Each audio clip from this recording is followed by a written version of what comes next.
ಹೆಚ್ಚಿನ ಸಂಖ್ಯೆಯಲ್ಲಿ ಆಗಮಿಸಿ ಮಕ್ಕಳನ್ನು ಕಲಾವಿದರನ್ನು ಪ್ರೋತ್ಸಾಹಿಸಿದ ಎಲ್ಲ ಗೋಕುಲಂ ನಿವಾಸಿಗಳಿಗೆ ಹಾಗೂ ಬಂದಂಥ ಎಲ್ಲ ನಮ್ಮ ಬಂಧು ವರ್ಗಕ್ಕೆ ತುಂಬ ಹೃದಯದ ಧನ್ಯವಾದಗಳು.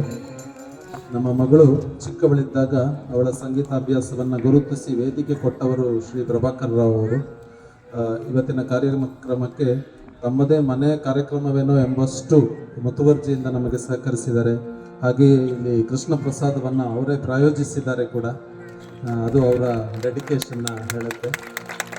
ದಾಸರ ಬಗ್ಗೆ ಪ್ರಾಸ್ತಾವಿಕವಾಗಿ ಮಾತಾಡಿದ ನಮ್ಮವರೇ ಆದ ಡಾಕ್ಟರ್ ಪೂರ್ಣಿಮಾ ವೇಣುಗೋಪಾಲ್ ಹಾಗೂ ದಾಸರ ಹಾಡುಗಳ ವಿಮರ್ಶೆಯನ್ನು ನಮ್ಮ ಮುಳ್ಳು ಕೊನೆಯ ಮೇಲಿನ ಒಂದು ಮಾತನ್ನು ನಮ್ಮನ್ನು ಮುಟ್ಟುವಂತೆ ಮಾಡಿದ ಡಾಕ್ಟರ್ ಬಾಬು ಹಿರೇಣಿ ಅವರಿಗೆ ನಮ್ಮ ಧನ್ಯವಾದಗಳು ಸಲ್ಲುತ್ತವೆ. ನಮ್ಮ ಕಲಾವಿದರಾದ ಪ್ರಕಾಶ್ ಸಪ್ರೆ ಹಾರ್ಮೋನಿಯಂನಲ್ಲಿ, ಪ್ರಸಾದ್ ಸಪ್ರೆ ಲಯವಾದ್ಯದಲ್ಲಿ, ಪವನ್ ದೇವಪುರ ತಬಲಾದಲ್ಲಿ ಹಾಡಿದ ಸಮೇತಾ ಹೊಳ್ಳ ಹಾಗೂ ಸಾತ್ವಿಕ್ ಹೊಳ್ಳ, ಅಫ್ಕೋರ್ಸ್ ನಿರೂಪಣೆಯಲ್ಲಿ ರಾಮ್ ಪ್ರಕಾಶ್ ಹೊಳ್ಳ. ಆಮೇಲೆ ನಮ್ಮದು ತಾಳವಾದ್ಯನ ನಾವೇ. ಸೊ ಇವರಿಗೆಲ್ಲ ಧನ್ಯವಾದಗಳು ಸಲ್ಲುತ್ತವೆ. ನಮ್ಮ ಮಕ್ಕಳ ಗುರುಗಳಾದ ಶ್ರೀ ನರಹರಿ ದೀಕ್ಷಿತ್ ಸರ್, ಶ್ರೀಮತಿ ವೃಂದಾ ರಾವ್, ಶ್ರೀ ವೈಷ್ಣವ್ ರಾವ್ ಇವರುಗಳಿಗೆಲ್ಲ ನಮ್ಮ ಧನ್ಯವಾದಗಳು ಇನ್ ದೇರ್ ಅಬ್ಸೆನ್ಷಿಯಾ. ಅದೇ ರೀತಿ ಪವನ್ ಹಾಗೂ ಪ್ರಕಾಶ್ ಸಪ್ರೆ ಅವರ ಗುರುಗಳಾದ ಶ್ರೀ ರಾಜಗೋಪಾಲ್ ಕಲ್ಲೂರ್ಕರ್ ಅವರಿಗೂ ನಮ್ಮ ಧನ್ಯವಾದಗಳು ಇನ್ ದೇರ್ ಅಬ್ಸೆನ್ಷಿಯಾ. ವಿಡಿಯೋಗ್ರಫಿ ಮಾಡಿದರೆ ನನ್ನ ಭಾವ ಅಶ್ವಿನ್ ರಾವ್, ಕಳೆದ ವರ್ಷ ಅವರೇ ಮಾಡಿಕೊಟ್ರು, ಸೊ ಅವರಿಗೆ ಧನ್ಯವಾದ. ಫೋಟೋಗ್ರಫಿ ಗೋಕುಲಂನ ಎಕ್ಸ್ ನಿವಾಸಿ ಸುಹಾಸ್ ಕಶ್ಯಪ್, ಧನ್ಯವಾದಗಳು. Audio recording Shweta madam, thank you so much. Shilpa ಅವರು ಥ್ಯಾಂಕ್ ಯು.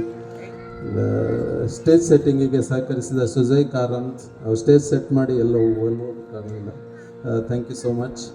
ಲೈಟ್ಸ್ಗೆ ಸಹಕರಿಸಿದ ಗೋಕುಲಂ ಟೀಮ್ನ ಕ್ಲಬ್ ಹೌಸ್ ಸ್ಟಾಫ್, ಎಲೆಕ್ಟ್ರಿಷಿಯನ್ಸ್, ಸೌಂಡಲ್ಲಿ ಸಹಕರಿಸಿದ ಕೃಷ್ಣ ಅವರಿಗೆ ನಮ್ಮ ಧನ್ಯವಾದಗಳು ಸಲ್ಲುತ್ತವೆ. ಈಗ ಒಂದು ಕೊನೆಯ ಹಾಡು,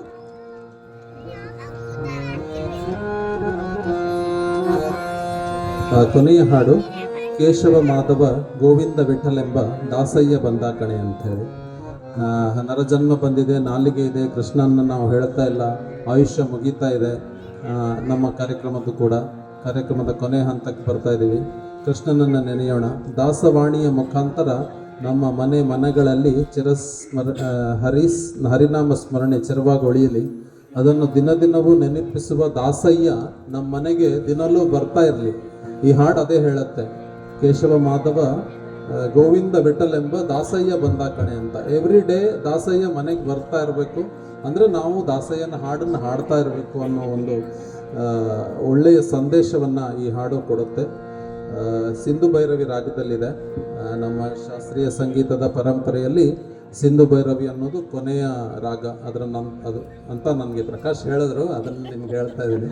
ಕೊನೆಯ ರಾಗ ಅಂತೆ. ಅದು ಆಡಿದ್ಮೇಲೆ ಬೇರೆ ಆಡಬಾರ್ದಂತೆ ಆ ಸೆಷನ್ನಲ್ಲಿ. ಸಿಂಧು ಭೈರವಿ ಕೊನೆಯ ಅದೇ ರಾಗದಲ್ಲಿದೆ. ಸಿಂಧು ಭೈರವಿ ರಾಗದಲ್ಲಿದೆ. ಕೇಶವ ಮಾಧವ ಗೋವಿಂದ ವಿಠಲ್ ಎಂಬ ದಾಸಯ್ಯ ಬಂದ ಕಣೆ.